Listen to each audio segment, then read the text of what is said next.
में आ जाएगा। अभी के लिए आप सिर्फ समझिए, मैं ये बोलना चाहता हूँ, गवर्नमेंट स्पेसिफिक बंदे से उतना ही लेती है जितने की उसने मेहनत की है या उसने वैल्यू एडिशन किया है। पंजाब के जो सरदार जी जो थे मैन्युफैक्चरर थे, उन्होंने मेहनत प्लास्टिक की 100 रुपए बनाने की, इसके लिए उनसे 10 रुपया लिया गया, लिया मेरे से क्या, मैंने दिया, बट मैंने उनको दिया, उन्होंने गवर्नमेंट को दिया, तो 10 रुपया उनके यहाँ से गया। मेहनत मेरी कितनी थी, 40 रुपए की, क्योंकि मेरी मेहनत सिर्फ 40 रुपए की थी, तो 40 का 10% आता है 4 रुपया। गवर्नमेंट ने मेरी जेब से एक्चुअल कितना गया, मेरी जेब से एक्चुअल सिर्फ 4 रुपया गया। पंजाबी जो थे, जो हमारे मैन्युफैक्चरर थे, उनके जेब से कितना गया होगा, 10 रुपया गया। क्यों? क्योंकि उन्होंने 100 की मेहनत की, मैंने 40 की मेहनत की। और गवर्नमेंट सारी चीजें, ऐसा नहीं है कि गवर्नमेंट ने मेरे से पूरा 14 रुपए लिया, नहीं, गवर्नमेंट ने सिर्फ मेरे से 4 रुपया लिया और उनसे 10 रुपया लिया। सो यहाँ पे आपको ये जब सिस्टम आपने देखा, आपको समझा ना मैंने क्या बोला सबको? Yes, everyone understood?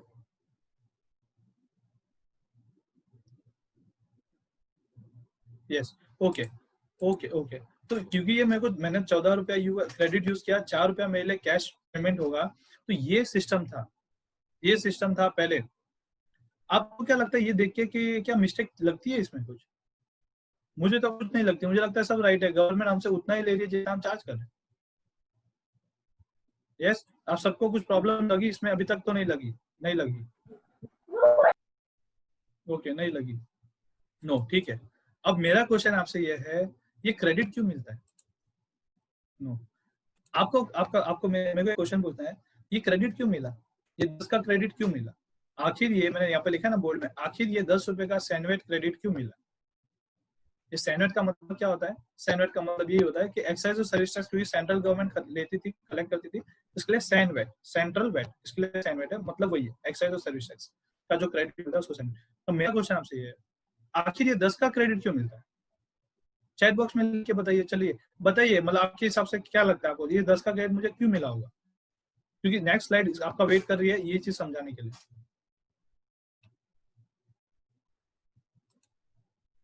We already pay tax to seller. Okay, you mean to say seller. Okay, मतलब आपका कहने का मतलब ये है राजेश जी, क्योंकि हमने परचेस किया इसके लिए टैक्स में क्रेडिट मिला। राजेश जी आपका मतलब यही है, क्योंकि मैंने परचेस किया इसके लिए टैक्स, इसलिए मुझे क्रेडिट मिला। यस, इनका कहने का मतलब ये है। ओके, नीलिमा जी आपको क्या लगता है, क्या मुझे इसके लिए मिला है? क्या मुझे क्रेडिट इसलिए मिला बिकॉज मैंने क्रेडिट टैक्स पे, परचेस पे टैक्स पे किया है?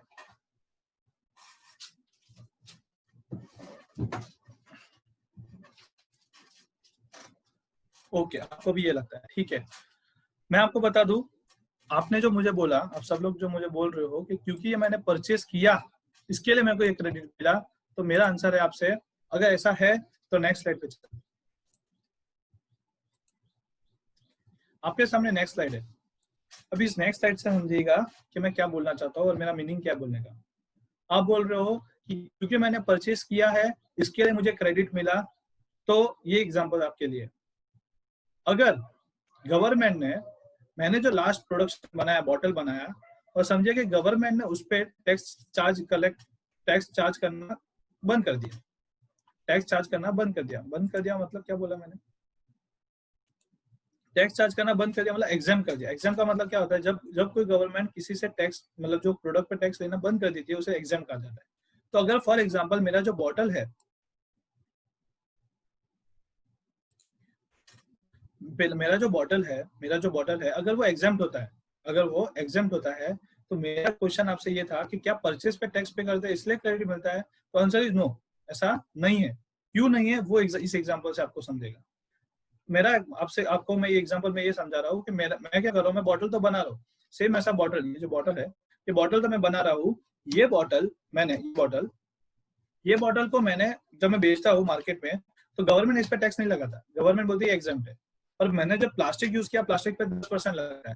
अब क्वेश्चन ये आता है सर कि मैंने प्लास्टिक लिया, पंजाब होलसेल मैन्युफैक्चरर से 100 रुपया लगा मेरे को, एक्साइज ड्यूटी 10% लगा, 10 रुपया आ गया, तो उन्होंने तो मुझे इनवॉइस 110 का दिया।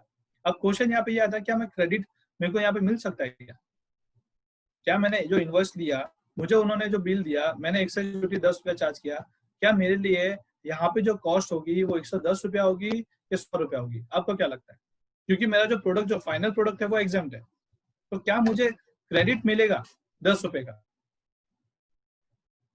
आपको क्या लगता है? मैं आंसर दूंगा, आप टेंशन मत लीजिए। आपको क्या लगता है? नहीं मिलेगा। शिवम जोशी जी बोल रहे हैं।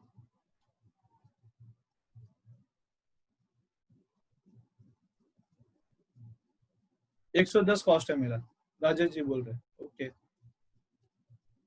Thank you. आप लोग इतना इतना अच्छे से मुझे इंटरेक्टिव इंटरेक्शन हो रहा है, मुझे बहुत अच्छा लग रहा है कि आप सब लोग आंसर्स दे रहे हैं, बहुत अच्छा लग रहा है।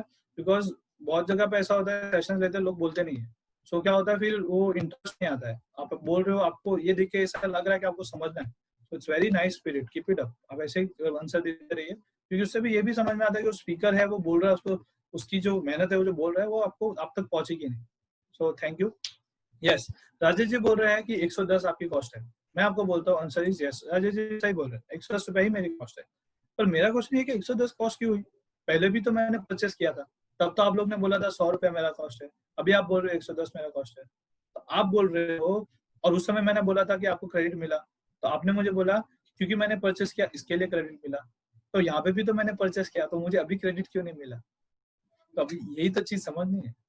सिर्फ परचेस करते हैं इसलिए क्रेडिट मिलता है? आंसर इज नो, ऐसा नहीं है सर। सिर्फ परचेस पे टैक्स पे किया इसके लिए क्रेडिट मिला? आंसर इज नहीं। हमने क्योंकि सेल किया और उस पर टैक्स लगता है, और टैक्स लगता है और उसको पेमेंट करने के लिए हमें गवर्नमेंट ने सहायता दी है। जब हम सेल पे टैक्स लगेगा ही नहीं तो क्रेडिट थोड़ी मिलेगा। तो ये आप समझिए, क्रेडिट हमें तब मिलता है क्योंकि हम जब सेल करेंगे, जब मैं सेल करूंगा तो सेल करने के लिए मुझे कुछ टैक्स चार्ज करा जाएगा, और क्योंकि वो टैक्स गवर्नमेंट मेरे से सेल करते समय ले रही है। और जो मैंने सेल किया, अब मैंने ये लाइन को बहुत अच्छे से समझिए, बहुत ये कॉन्सेप्ट में पूरा जीएसटी आपको समझ में आ जाएगा, आप अच्छे से समझिए। क्योंकि मैंने सेल किया, क्योंकि मैंने सेल किया और उस सेल के अंदर मैंने टैक्स पेमेंट किया। अब जो मैंने सेल किया जिसमें मैंने टैक्स पेमेंट किया है उसके अंदर ऑलरेडी मैंने जो परचेस किया था उसका पार्ट इंक्लूडेड होता है, तो गवर्नमेंट में से ज्यादा नहीं लेगी। गवर्नमेंट बोलती है जितना पार्ट परचेस का इंक्लूड था ना वो आप एडजस्ट कर लो, और सिर्फ जो सेल्स का वैल्यू एडिशन का पार्ट है उस पर ही पे करो। पर अपना जो करंट एग्जाम्पल है उसमें जो मैं सेल कर रहा हूँ उसमें कोई टैक्स का पार्ट है ही नहीं, मतलब मैंने कोई सेल पे टैक्स लगाया ही नहीं। तो क्यों इसके लिए जब सेल पे कोई टैक्स लगा ही नहीं तो मैंने जो परचेज किया उस पर टैक्स लगेगा कैसे? इसके लिए ये जो 10 रुपया है ये मेरे कॉस्ट का पार्ट बनेगा। सो यहाँ पे हमें ये समझ में आता है सर, क्योंकि सिर्फ क्या हम परचेज करते हैं इसके लिए टैक्स लगता है? तो answer is no. Answer is जब भी हम सेल करेंगे और सेल के समय जब टैक्स लगता था उसको पेमेंट के लिए जो मैंने ऑलरेडी परचेज पे टैक्स पे किया वो एडजस्ट करने के लिए हमें ये टैक्स का क्रेडिट मिलता है। समझा? तो आप सबको समझ में आया मैंने क्या बोला? इंटरेस्टिंग है कि नहीं? मजा आया कि नहीं? 110 इस कॉस्ट, हाँ समझा, 110 कॉस्ट है। यस, ओके, अच्छा ये पूरा है। यस, थैंक यू नीलिमा जी, आपको सबको समझ में आया। अरे वाह, वेरी नाइस। तो यही तो कॉन्सेप्ट है, यही हमें समझना है। ये जब आपको समझ में आ गया ना तो मैं आपको बोलूँ ना, आपको जीएसटी समझने से कोई नहीं रोक सकता, बिकॉज ये बहुत ही सिंपल है। अभी भी आत्मा वही है, मैं हमेशा ये बोलता हूँ, आत्मा वही है, खाली शरीर चेंज हुआ है। पहले भी इनडायरेक्ट टैक्स जो 40 साल से चल रहा है अभी भी वही चल रहा है, सिर्फ थोड़ा सा माइनर चेंज है, वो भी आगे आपको समझेगा। अभी तक सब सही चल रहा था, अभी आगे हम ऑपरेशन करेंगे। ये वाली स्लाइड मेरे को लगता है कि ये स्लाइड से आपको इतना क्लैरिटी आ जाएगा ना कि आपको फिर मेरे को नहीं लगता इसके बाद कोई भी क्वेश्चन आपके माइंड में आएगा। ये स्लाइड बहुत मेहनत से बनाया है, आप समझिएगा, एक एक चीज का हम ऑपरेशन करेंगे बहुत टाइम लेके, बहुत शिद्दत से समझने के लिए। लोग खुद का संडे सुबह आ रहे हैं, इससे ये समझ में आता है लोग डेडिकेटेड है समझने के। So I am really appreciating this thing, लोगों को समझना है और लोग आ रहे हैं। सो ये जो चीज है, अब समझिए यहाँ पे हम पूरा अच्छे से ऑपरेशन करेंगे कि आखिर जीएसटी आया क्यों, और ये क्रेडिट का डुप्लीकेशन कैसे, डबल टैक्सेशन कैसे होता था लास्ट टाइम, मतलब पिछले ये जो हम जो पढ़ रहे हैं ना, एक्साइज और वैट में डबल टैक्सेशन कैसे होता था, कास्केडिंग इफेक्ट कैसे होता था, टैक्स ऑन टैक्स कैसे लगता था, वो इस स्लाइड में समझेंगे। इसलिए बहुत पूरा ध्यान इस पे रखिएगा, आपको मजा आने वाला है, उसका मैं गारंटी देता हूँ। ठीक है, समझिए, आगे बढ़ते हैं।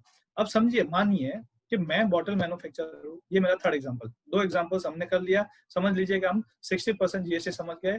ये करने के बाद हम सीधा 100% जीएसटी के कॉन्सेप्ट समझ में, प्रोविजंस की बात नहीं कर रहा हूँ मैं, सेक्शंस की बात नहीं कर रहा हूँ मैं, ऐसा नहीं बोल रहा हूँ कि आप जीएसटी तो आपको पूरा प्रोविजन एक्ट समझ में आएगा। आंसर इज हाँ, समझ में आएगा, सब समझ में आएगा। मेरा कहने का मतलब आपको सेक्शंस जाके पढ़ने पड़ेंगे, बट जीएसटी का मेन बोलते हैं ना आत्मा क्या है, कोर पार्ट क्या है, तो ये जिसको कोर पार्ट समझ में आया फिर तो क्या है, आपको सिर्फ सेक्शन को मीनिंग समझना है, सेक्शन में लिखा क्या है वो समझना है। हमने ये समझ लिया है कि क्यों आया और कैसे आया, अब क्या आया वो पढ़ना है, वो तो पढ़ लेंगे तो ऑटोमेटिकली समझ में आ जाएगा। सो अभी हम यही समझ रहे हैं और 8% तक तो पहुंच 60% तक पहुंच गए, अभी हम 100% तक पहुंचने वाले हैं। तो आर यू रेडी गाइस? समझ में आ रहा है, मजा आ रहा है? यस, चलिए बढ़ते हैं। ओके, यस, समझा। ओके, राजेश जी बोल रहे यस। चलिए मुझे आगे बढ़ते हैं। अभी मेरा आपसे मतलब आप ध्यान दीजिएगा मैं क्या बोल रहा हूँ, सुनिए ना। ये बॉटल मैन्युफैक्चरर हूँ मैं, ठीक है। मेरी ये बॉटल मैं मैन्युफैक्चरिंग करता हूँ। सेम एग्जांपल, अभी आप मानिए कि मेरे को गवर्नमेंट बोलती है कि आप बॉटल मैन्युफैक्चरिंग करो, आपको मैं क्रेडिट नहीं दूंगा। गवर्नमेंट ने मुझे क्या बोला, आपको क्रेडिट नहीं मिलेगा। अब ये एग्जांपल लेके चल गया कि मानिए कि अगर मुझे क्रेडिट नहीं मिलता तो क्या होता, तो क्या होता, तो ये होता कि जो मैं पंजाब एक minute, okay yes, okay thank you. अच्छा, तो मैं क्या कर रहा हूँ, सुनिए ना। प्लास्टिक मेरे लिए एक इनपुट है। सेम एग्जांपल, मैंने पंजाब से वो प्लास्टिक खरीदा, सरदार जी ने वो मुझे दिया, एक्साइज ड्यूटी मेरे को 10% चार्ज हुई क्योंकि मैंने परचेस किया, उन्होंने प्रोडक्शन किया। वो 10 रुपया मेरे इनवॉइस पे आया, मेरे को 110 लगा। अब क्योंकि मेरे को यहाँ पे क्रेडिट नहीं मिल रहा है, तो आप सबको पता है कि यहाँ पे मेरा कॉस्ट 110 रुपया होगा, तो 110 रुपया मेरा कॉस्ट हुआ। क्या मेरे को क्रेडिट मिला? Answer is no. तो मेरे कॉस्ट, मेरा जो इनवॉइस है उस पर कॉस्ट कितना लगा? 110। तो कॉस्ट ऑफ मैन्युफैक्चरिंग मेरा 110 हुआ। अब वैल्यू एडिशन मैंने कितना किया उस प्लास्टिक में? 40 रुपया। तो बॉटल बिफोर एक्साइज 150 रुपया हो गया। समझा सबको? इतना तो समझ में आया क्योंकि 3 एग्जाम्पल ऐसे ही चल रहा है। सो आई थिंक इतना समझ में आ गया होगा। वापस समझा देता हूँ। प्लास्टिक लिया 100 रुपया, मैंने एक्साइज ड्यूटी पंजाब गवर्नमेंट ने, पंजाब मैन्युफैक्चर ने लगाया, 110 रुपया मेरा कॉस्ट है। मैंने वैल्यू एडिशन 40 रुपए का किया। बॉटल बिफोर एक्साइज 150 का है। अब बात समझिए सर, बॉटल बिफोर एक्साइज 150 का है और ये 150 पे क्योंकि मैंने बॉटल प्रोडक्शन किया है तो मेरे को भी एक्साइज लगा है, तो मेरे को एक्साइज 150 पे 10% लगा, तो वो कितना हुआ? 15 रुपीज। यस, एक्साइज ड्यूटी पे 150 का 10% आता है 15 रुपीज। तो मेरा फाइनल प्राइस कितना हो गया सर? मेरा फाइनल प्राइस हो गया 165। क्यों? क्योंकि मुझे किसी का भी क्रेडिट नहीं मिला। अब ये जो फाइनल प्राइस है मेरा 165, आप अभी समझिए, अगर मुझे क्रेडिट नहीं मिलता है तो मेरा फाइनल प्राइस होता है 165। और जो एग्जांपल 1 में क्योंकि मेरे को क्रेडिट मिला था, ये पहले को मैंने लिखा है, final price of bottle in example 1 is 154 क्योंकि मुझे वहां पे क्रेडिट मिला था। और जो normal value of bottle before excise पहले एग्जांपल में 140 था और मेरा इस एग्जांपल में बॉटल बिफोर एक्साइज 150 है। तो जस्ट बिकॉज मुझे क्रेडिट नहीं मिलता है तो मेरा प्राइस 165 हो गया और एग्जांपल 1 में वही प्राइस 154 था। इसका मतलब क्या होता है? इसका मतलब हमें यहाँ पे ये समझ में आया कि अगर हमें क्रेडिट नहीं मिला तो जो कॉस्ट है वो बढ़ जाती है और इस केस में, इस एग्जांपल 3 में वो 11 रुपए से बढ़ गई है। अब पॉइंट यहाँ पे जो ये सेकंड पार्ट है ये हम समझेंगे। ये जो 11 रुपया आया, इस 11 रुपए के अंदर कितना चीज गलत है कितना चीज राइट है वो हम समझेंगे। और ये जब आप ये चार्ट समझ में आ जाएगा आपको, तो आपको सारे आपके द्वार खुल जाएंगे, इनडायरेक्ट टैक्स के सारे द्वार खुल जाएंगे। आपको हर एक चीज आम बेसिक सारी चीजें आपको क्लियर होती चली जाएगी और आपको कॉन्फिडेंस आता चला जाएगा कि हाँ मेरे को जीएसटी आता है। तो आप समझिए, सबसे पहला पॉइंट मेरा यही है, क्या एक्साइज ड्यूटी कितना आना चाहिए था? अगर मेरे को सैनवेट क्रेडिट मिलता है और नॉर्मली ये प्रोडक्ट पे बॉटल, ये मेरी जो बॉटल है इस पे एक्साइज ड्यूटी कितना आना चाहिए था? 14 रुपया। मेरे को यहाँ पे कितना आ रहा है? मेरे को यहाँ पे मैं एक्साइज ड्यूटी मैंने कितना जेब से गया? मेरी जेब से 14 रुपया जाना चाहिए था, मेरी जेब से 4 और बाजी की जेब से 10 रुपया, तो 14 रुपया जाना चाहिए था पूरे उस प्रोडक्ट पे। एक्चुअल पूरे प्रोडक्ट पे 25 रुपया एक्साइज लगा। कितना लगा? 25 रुपया एक्साइज लगा। कैसे? मैं बताऊँ? मैं बता आपको। पहला ये, जब आपने माल परचेस किया तब आपने 10 रुपया पे किया, तो ये 10 रुपया आपका वहां से आ गया। और दूसरा, जब आपने प्रोडक्शन किया तब आपने सेल किया, अब सेल किया तो आपको पूरा 15 रुपया लगा, ये एक्साइज लगा 15 रुपया।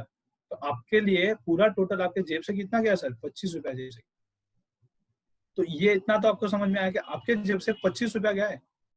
और वो 25 रुपए में से आपने एक्स्ट्रा टैक्स कितना पे किया? आपने 11 रुपया एक्स्ट्रा टैक्स पे किया, वो मैंने आपको यहाँ पे समझाया। 165 फाइनल प्राइस एग्जांपल 3 में, फाइनल प्राइस एग्जांपल 1 में 154 था, आपने एक्सेस कितना पे किया? आपने 11 रुपया एक्सेस पे किया। अब हम ऑपरेशन करेंगे इस 25 रुपए का। इस 25 रुपए में ये 10-15 का पार्ट है, 10 रुपया और 15 रुपए का पार्ट है। अभी तक आपको सब समझ में आया तो मैं आगे समझूंगा, वरना ये बाउंस जाएगा और मेरे को बाउंस नहीं लाना है। आपको सबको समझ में आया, आप आंसर दीजिए कमेंट बॉक्स में, इतना समझा?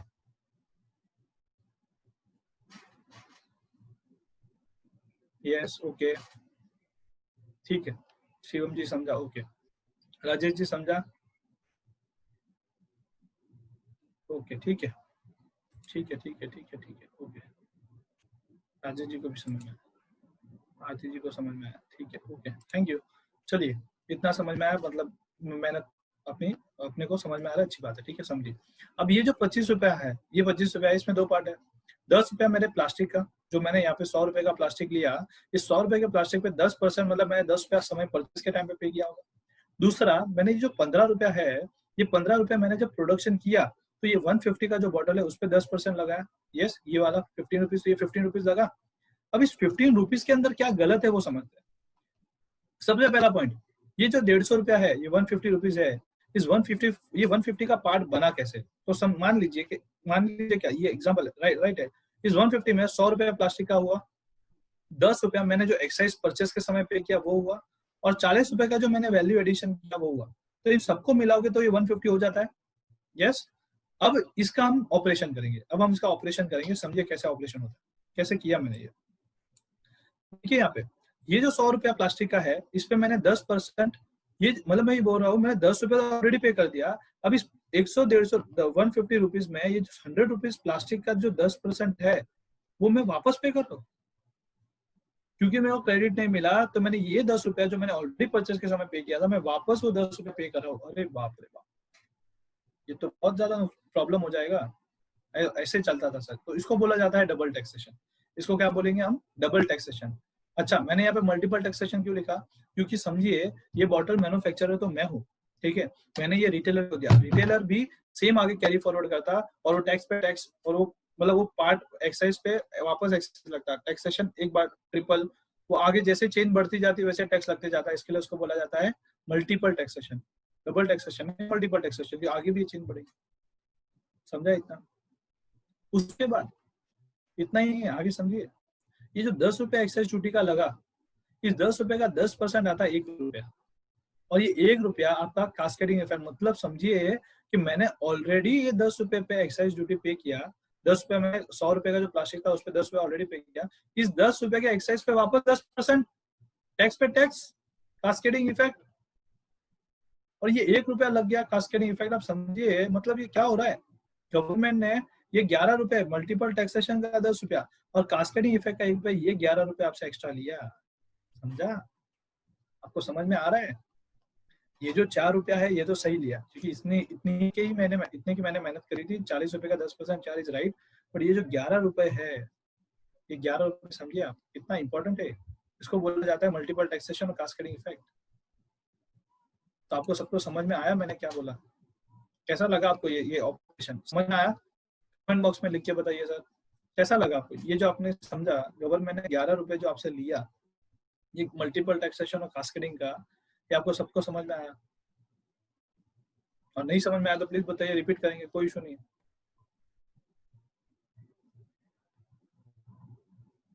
यस, ओके, सबको समझ में आया? Okay, thank you. तो सबको समझ में आया? तो यही तो बात है सर, कि ये जो 11 रुपए है, ये 11 रुपए ज्यादा लगा क्योंकि हमें क्रेडिट नहीं मिला। अब आप सबका क्वेश्चन ये रहेगा कि गवर्नमेंट ऐसा करेगी क्यों? क्यों मुझे क्रेडिट नहीं मिलेगा? वाई? मुझे क्रेडिट क्यों नहीं मिलेगा भाई? मुझे क्रेडिट क्यों नहीं मिलेगा? क्या प्रॉब्लम है? क्वेश्चन इज, मेरा आंसर ये है, आपने मुझे बोला कि क्रेडिट नहीं मिलेगा, मैं आपको भी आगे एग्जांपल में आगे मैं बताऊंगा कि क्रेडिट नहीं मिलता था पहले, बहुत सारी जगह पे क्रेडिट नहीं मिलता था, उसका रीजन क्या है बता। Why there is a need of GST? अभी तक आपने जो समझा ना, ये होता था, ये प्रॉब्लम थी, ये प्रॉब्लम है, ये मल्टीपल टैक्सेशन और कास्केडिंग इफेक्ट, ये प्रॉब्लम है। अब जीएसटी के आने के बाद सोल्यूशन क्या हुआ वो हम समझेंगे। क्या होता था, मैं आपको ऐसा क्यों बोल रहा हूँ कि क्रेडिट बिफोर जीएसटी क्या होता था? बिफोर जीएसटी हमने ये समझा, क्रेडिट नहीं मिलता था। कब किसको क्या क्रेडिट नहीं मिलता था वो समझिए। ये आप 90% पहुंच गए, अब 10% बाकी है, आपको जीएसटी समझ में पूरा आने वाला है कि ये आया क्यों जीएसटी। अब समझिए सर, वेरी इंपॉर्टेंट, पहले क्या होता था, मैं एक मैन्युफैक्चरर हूँ, ठीक है, मैन्युफैक्चरर को प्लास्टिक बनाने के लिए हो या कोई भी प्रोडक्ट बनाने के लिए हो, उसको भी तो एक्साइज लगा होगा, ठीक है। अब मेरा कहने का मतलब क्या, मैं मैन्युफैक्चरर हूँ, तो मैन्युफैक्चरर, आप बताइए मैन्युफैक्चरर किस में रजिस्ट्रेशन कराता है? मैन्युफैक्चरर, क्योंकि मैं एक मैन्युफैक्चरर हूँ, क्योंकि मैंने आपको पहले वाली ये जो स्लाइड है, आपको मैं बता दूं, ये जो स्लाइड थी, ये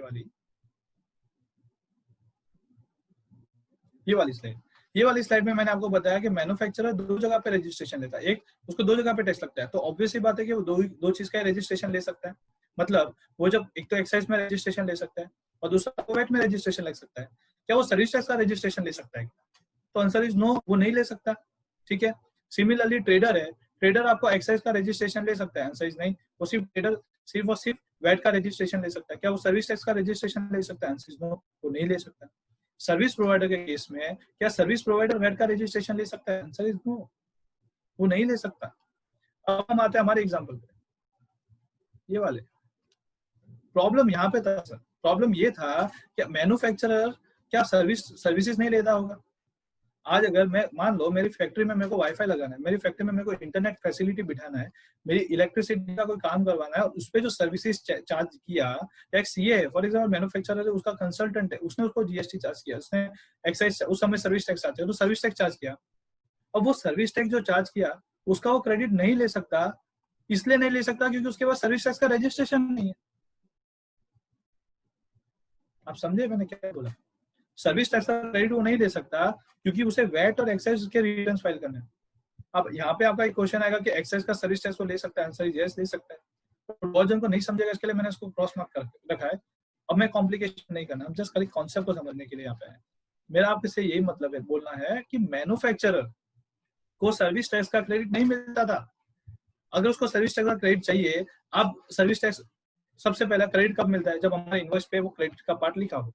अब मान लीजिए मैं एक मैन्युफैक्चरर हूँ, मेरी फैक्ट्री है, उस फैक्ट्री में मैंने इंटरनेट फैसिलिटी बिठाई, और जो वाईफाई वाला है उसने मेरे को एक बिल दिया, उस बिल में उसने मुझे सर्विस टैक्स लगा के दिया। अब मुझे एक क्रेडिट लेना है, मैं गवर्नमेंट के पास जाता हूँ, मैंने गवर्नमेंट के वेबसाइट पे जब वेट रजिस्ट्रेशन किया, उधर किधर भी एक कॉलम नहीं आता था कि भाई सर्विस टैक्स का भी क्रेडिट लिखिए। अब क्योंकि नहीं आता था तो मैं ले कैसे सकता हूँ? तो ये जो मेरा पार्ट था पूरा का पूरा मेरा कॉस्ट का पार्ट बन जाता था, और इससे अननेसेसरी प्राइस में हाइप हो जाता था, सिर्फ और सिर्फ मल्टीपल टैक्सेशन की वजह से और कास्केडिंग इफेक्ट की वजह से। और सेम केस इनका भी होता था, ट्रेडर्स का भी। ट्रेडर क्या एक्साइज में रजिस्ट्रेशन लेता है? आंसर इज नहीं, सिर्फ और सिर्फ वैट में लेता है। ना तो उसे एक्साइज का क्रेडिट मिलता था, ना सर्विस टैक्स का क्रेडिट मिलता था। क्यों नहीं मिलता था? उसके पास इनवॉइस होने के बावजूद भी नहीं मिलता था। मेरे पास सर्विस टैक्स का क्रेडिट है, मैं लू किधर? मैं रिटर्न में दिखाऊं किधर ये क्रेडिट? मैं नहीं दिखा सकता था। तो ये पूरा का पूरा पार्ट मेरे कॉस्ट का पार्ट बन जाता है। इसलिए मैंने आपको जो पहले एग्जांपल दिया उसमें मैंने बोला कि आपको मान लीजिए कि क्रेडिट नहीं मिलेगा, तो उसका रीजन ये क्योंकि नहीं मिलता था। ये प्रॉब्लम था लास्ट सिस्टम में, प्रीवियस सिस्टम में। सर्विस प्रोवाइडर के केस में भी यही था। वो सर्विसेज का टैक्स इंपोर्ट ले सकता था, बट जो उसने वैट पे किया, वो वैट भले उसके बिल में लगा, क्या वो वैट का क्रेडिट ले सकता है? आंसर इज नो, वो नहीं ले सकता। यही सिस्टम था, और इसके वजह से हमारा जीएसटी आया। जीएसटी का आने का रीजन क्या है? जीएसटी का आने का रीजन यही था कि सारे क्रेडिट हर एक इंसान को उनके हक का है, उनकी उनकी राइट से वो क्रेडिट लेना। सबको पता था, जो 40 ईयर से जो sales tax, CST, purchase tax, octroi, excise, जितने भी एक्साइज जितने लगे, 34 एक्स जितने भी लगे थे, वो सारों में यही प्रॉब्लम था। लोगों को पता था, गवर्नमेंट को भी पता था, बट वो पूरी तरीके से उसे इरेडिकेट नहीं कर सकते, मतलब उसको जड़ से नहीं निकाल पा रहे थे। वो जड़ से निकालने का काम उनको पता था कि एक ऐसा सिस्टम लाना पड़ेगा, और वो ऐसा सिस्टम है जिसमें सबको सबका क्रेडिट मिले। इसके लिए जीएसटी आया। जीएसटी का आने का रीजन ही वो है। जीएसटी आने का रीजन यही है कि हर एक को हर एक का क्रेडिट मिले। आज की तारीख में हम सब लोग, जितने भी लोग हैं, सब लोग, कोई अलग से वैट में रजिस्ट्रेशन नहीं लेता है, कोई अलग से सर्विस टैक्स में रजिस्ट्रेशन नहीं लेता है। सब एक नाम लेते हैं, जीएसटी। मतलब मैं अगर सर्विस प्रोवाइडर हूँ, मैं मैन्युफैक्चरर हूँ, या सेलर हूँ, या ट्रेडर हूँ, सबको जीएसटी लेना है।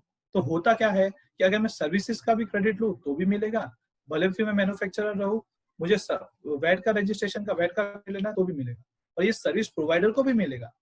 तो उससे क्या होगा? सबको सबका क्रेडिट मिलेगा, स्मूथ फ्लो ऑफ फंक्शन होगा, और साइकिल अच्छे से घूमेगा, और इकोनॉमी में प्राइस जो होगा वो अननेसेसरी इन्फ्लेट नहीं होगा, और उससे इकोनॉमी बूस्ट हो जाएगी, और अच्छी प्राइस दिखेगी, और ज्यादा पैसा नहीं लिया जाएगा, कास्केडिंग इफेक्ट नहीं होगा। तो उम्मीद करता हूँ आपको मेरा ये सेशन समझ में आया। आपको कोई डाउट्स है तो बताइए। आपको समझा मैंने जितना बताया वो? यस, कमेंट बॉक्स में लिखिए ना प्लीज। आपको सबको समझ में आया मैंने क्या बोला? आपको समझ में आया? जितना मैंने आपको समझाया पूरा अच्छे से। Yes, okay, thank you everything sir, thank you so much. So ये ही था रीजन समझने का, और हमने बहुत अच्छे से समझ लिया है स्लाइड को। और एक और एक चीज मैं आपको बोलना चाहूंगा यहाँ पे, बहुत थैंक यू जो आप लोग यहाँ पे अंत तक बने रहे। आपको सबको सेशन कैसा लगा, आपको आप फीडबैक दे सकते हो, अभी दे सकते हो, कोई इशू नहीं है। आपको जितना मैंने समझाया, आप 100% जीएसटी समझ चुके हो सर। अभी आपको कोई नहीं रोक सकता ये बोलने के लिए। आपको कोई बोलेगा, ऐसा अगर कोई बोलता है ना कि नहीं बताइए जीएसटी का मीनिंग क्या है, तो मैं आप इनको सीधा ये कॉन्सेप्ट समझा देना जो हमने समझा, ठीक है। तो ये बहुत इंपॉर्टेंट है। थैंक यू नीलिमा जी, आपने इतना बोला, थैंक यू, थैंक यू। मैं आपको थैंक यू बोलता हूँ जो आप यहाँ पे आए, आपका संदेह बिगाड़ के आए, आपने इतना अच्छे से समझा। और सब लोग का रियली वेरी थैंक यू कि आप सब लोग यहाँ पे आए, आपने समझा, ट्राई किया समझने का। इससे क्या होता है, मेरा भी मोटिवेशन बढ़ता है कुछ अच्छा समझाने के लिए। ठीक है, आपको मैं मेरा नंबर देता हूँ। ये नंबर मेरा पर्सनल नंबर है, और यहाँ पे आपको कोई भी डाउट्स है, आगे के सेशंस भी होने वाले हैं, उस सेशन के रिलेटेड भी कोई क्वेरी होगी तो आप बेझिझक पूछिए। आपको आपके फ्रेंड्स को भी बताइए। मेरा आपसे यही मानना है, 70837497 ये मेरे नंबर है, प्लीज नोट डाउन करके रखिए। और मेरा इंस्टाग्राम पे भी चैनल है। आपको जितने भी लोग हैं, मतलब जिसको भी ये इसके बारे में पता चला होगा, ये मेरे नंबर है, प्लीज इसे नोट डाउन करके रखिए। कोई भी डाउट से आप पूछ सकते हो, मैं आपको उसका आंसर देने की पूरी कोशिश करूंगा। और ये इसमें कोई चार्जेस नहीं है। और आगे भी ऐसे सेशन होंगे तो प्लीज आपके फ्रेंड्स को भी बताइए कि हमारे सेशन किस तरीके के होते हैं। और किसी को कोई डाउट होगा तो आप बताइए। ये सेशन आज अभी आपको लग रहा है कि कुछ बताने का जैसे कुछ चीजें के, तो आप आगे भी ये चीज बता सकते हो। आप मेरे पर्सनल नंबर पे व्हाट्सअप करिए, ये मेरा व्हाट्सअप नंबर ही है। आराम से बताइए, कुछ डाउट्स है तो भी बताइए, चलेगा। और मेरा एक इंस्टा आईडी भी है, मैं इंस्टा आईडी भी आपको लिख के दे देता हूँ यहाँ पे। हम लोग रिसेंटली अभी एक ca.pradeep_gst ये मेरा इंस्टा आईडी है। यहाँ पे आपको सारी लेटेस्ट जीएसटी की अपडेट्स वगैरह फ्री में मिलती है। सारे लाइव सेशन जो आगे होने वाले हैं उसके बारे में आपको सारी इन्फॉर्मेशन मिलेगी। सो आप प्लीज जुड़े रहिएगा, क्योंकि इससे आपका नॉलेज और अपग्रेड होते जाएगा। अब जितना नॉलेज अपग्रेड होता है ना, और ये क्या होता है समझिए, देखिए आप यहाँ पे कोई प्रैक्टिसिंग करते होगे, कोई प्रोफेसर होगा, कोई स्टूडेंट हो सकता है। तो ये जब आपके फ्रेंड्स को बोलोगे तो उनको भी इसका फायदा दीजिए, ताकि लोगों को समझे कि जीएसटी क्या है। ये आपके बिजनेस के लिए काम आएगा, ये आपको जॉब दिला सकता है। आज मार्केट में जीएसटी के बारे में मैं इसके आगे और ऐसे सेशंस भी लेने वाला हूँ जिसमें रिटर्न्स कैसे फाइल करते हैं उसके बारे में भी हम चर्चा करेंगे। ये आपको कोई समझाने मोस्टली लोग नहीं समझाएंगे। इसका रीजन यही है क्योंकि ये चीज का चार्जेस होता है। और अगर आपने ये समझ लिया तो आपको जॉब्स में भी आपको आराम से वैकेंसी मिल सकती है। तो ये चीज बहुत इंपॉर्टेंट है कि आप सेशंस को कनेक्ट करिए। आप प्लीज आपके फ्रेंड्स को भी बोलिए और लोगों को बुलाइए, ताकि क्या होगा कि हम और अच्छे से परफॉर्म कर सकते हैं और अच्छे से समझ सकते हैं, और मेरा भी मोटिवेशन बना रहेगा। सो मैं उम्मीद करता हूँ आपको सबको ये मेरा सेशन अच्छा लगा होगा। और प्लीज नोट डाउन करके रखना मेरा नंबर। और हाँ, एक चीज, सॉरी, जाने से पहले एक बात बता देता हूँ। हम एक ब्रॉडकास्टिंग करने वाले, मैं एक व्हाट्सएप ग्रुप बनाने वाला हूँ। उस ग्रुप पे हम सारी पोस्ट सेशन जितना भी चेंजेस आएगा वो सारा मैं पोस्ट करूंगा आप सब लोग को अपडेट करने के लिए। तो वो मैं आपको सबको एक इनवाइट जाएगा, ठीक है, वो इनवाइट जाएगा। आप प्लीज, आपको मैं एक बात बता दूं, मुझे आपके पास मैंने गूगल फॉर्म बनाया था सब लोग को देने के लिए कि आप सब लोग आपका नंबर दीजिए तो मैं आपको व्हाट्सएप पे कनेक्ट कर सकता हूँ। पर अब क्या हो रहा है कि जितने लोग आ रहे हैं उनका मेरे पास नंबर नहीं है, तो मैंने मेरा नंबर दे दिया है। तो आप क्या करिएगा, आप या तो इस पे मेरे को हाय भेजिए व्हाट्सएप पे, या फिर आप इंस्टाग्राम पे मुझे फॉलो कर दीजिए। मैं क्या करूंगा, आपके नंबर्स लेके या वो उसको व्हाट्सएप पे ऐड कर दूंगा। तो उससे क्या होगा, अच्छा थैंक यू नीलिमा जी, आपने नंबर दिया। तो उससे क्या होगा कि ये नंबर जो मेरे पास आएंगे ना, तो मैं उनको आपको व्हाट्सएप ग्रुप पे ऐड करते जाऊंगा। और आप क्या करिए, आप भी फर्दर सब लोग को शेयर करिए ऐड करने के लिए। तो उससे क्या होगा कि हमें एक जीएसटी हब बनेगा, हम और अच्छे से नॉलेज शेयर कर पाएंगे। So thank you Rajesh ji देने के लिए number. Neelima ji thank you. और ग्रुप प्लीज मैं आपको एक बोलता हूँ, मेरा एक गूगल फॉर्म है, मैंने बायो में भी रखा है, मैं शेयर भी करूंगा 7083 नंबर पे। आप एप्लीकेशन उसमें नंबर वगैरह लिखिए, क्योंकि वो आप ही के लिए काम आएगा। आपके लिए आगे के सेशन कब होने वाले उसकी सारी जानकारी उसमें मिलेगी। तो इसमें कोई ऐसा नहीं है कि डेटा लेके मैं किसी को लीक करने वाला हूँ, ऐसा कुछ भी नहीं है। ठीक है sir. So thank you so much आप सब लोग को जुड़े अंत तक बने रहने के लिए। Thank you, bye.